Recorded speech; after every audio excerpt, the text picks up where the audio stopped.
Hi everybody, nice to see you again. Happy New 2017. I hope it's going to be even better than 2016. And a brief disclaimer before we start, this video is going to be totally judgmental. I'm just going to express my own opinion. So yes, the videos of this kind, you cannot make them without any subjectivity. It is what it is. So let's go for it.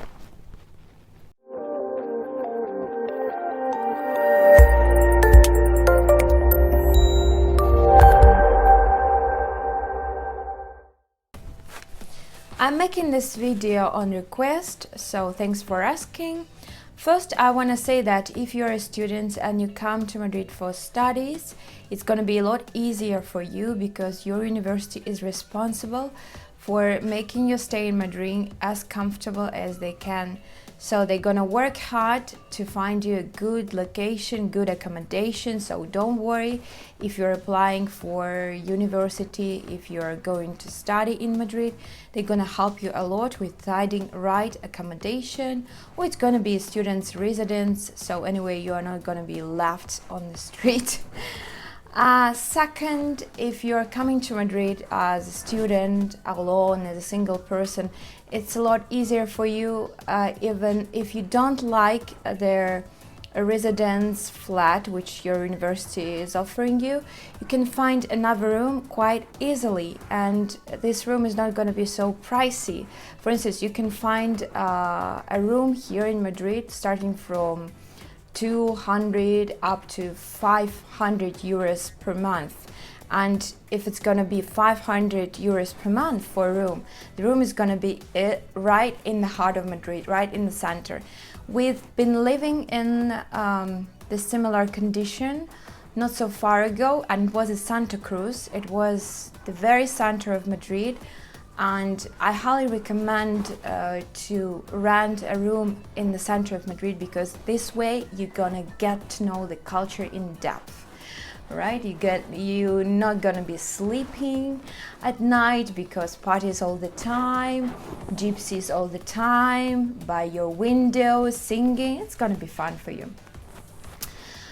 Second, if you are like me or like any other person who doesn't like so that much to share private spaces with some other people, like kitchen, like bathroom, if you have problems with it, not just because you don't like other people, but because some people, they might have different hygiene culture than yours, so you feel more comfortable being in your own flat, so then I recommend you to do a flat search on the pages like idealista.com, fotocasa.com, though fotocasa might be very expensive. Idealista looks much more realistic, and also Vibo, or I don't remember already the name, Vibo, yes, if I'm not mistaken. So go there and try to find the right one. But Madrid is kind of expensive in terms of rent, and the prices that actually got higher. So now you can tell that the prices start, generally speaking, from 500 euros till 1000 euros and even more. It depends on the area. But obviously there are good areas and there are not so good areas, let's call it this way.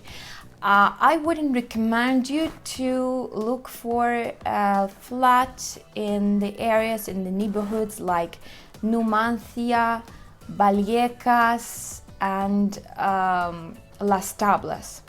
Well, though Numancia and Vallecas, they're probably the worst ones. Please, no offense, nothing personal, don't take it personal if you are living right now in these areas. It's what we hear. It's like the public, the common opinion here. Vallecas is not good, especially in terms of drug dealers there, and it's very poor region, very poor area of Madrid.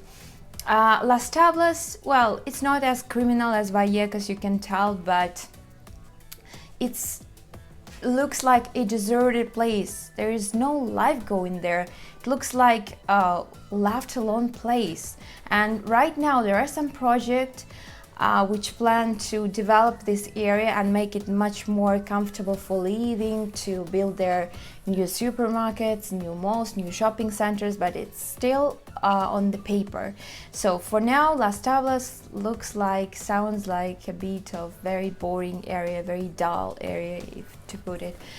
The areas I would recommend you are Chamartín. I think it's the best of the best, and as far as I know, the prices there, they are not as high, they're not as expensive, but it's very, very hard to find a flat because practically everything is already taken. So if you're lucky enough and you see a flat which is in Chamartín, go for it, just don't think any second.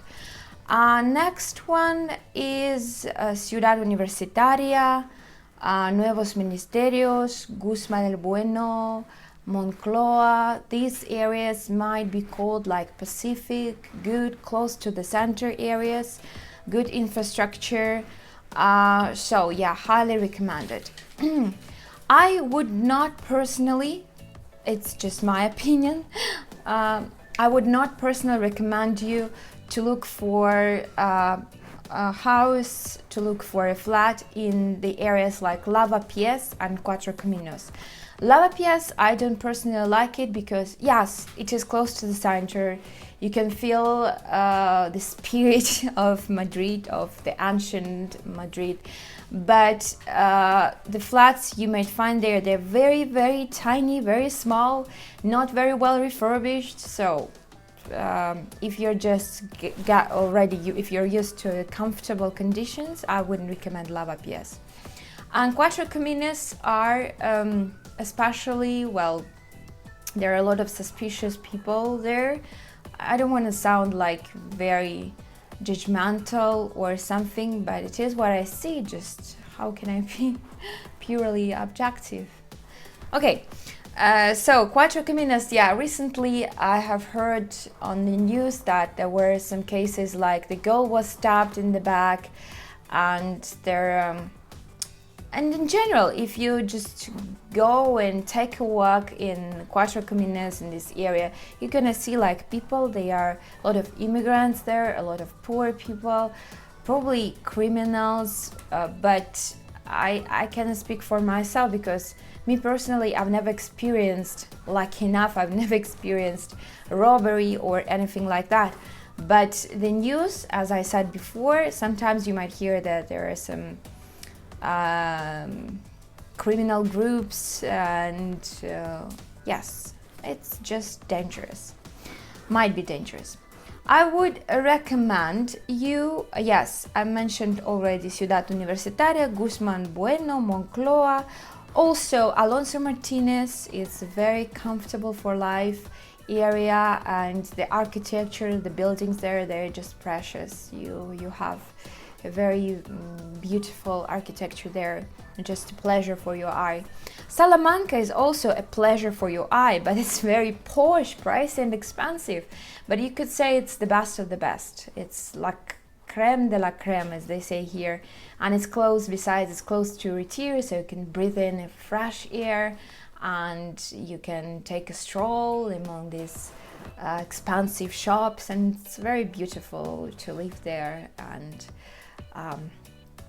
yes, so I hope this video was helpful for you, and if you have any other questions, you may ask me anytime. Bye bye, I wish you a nice day.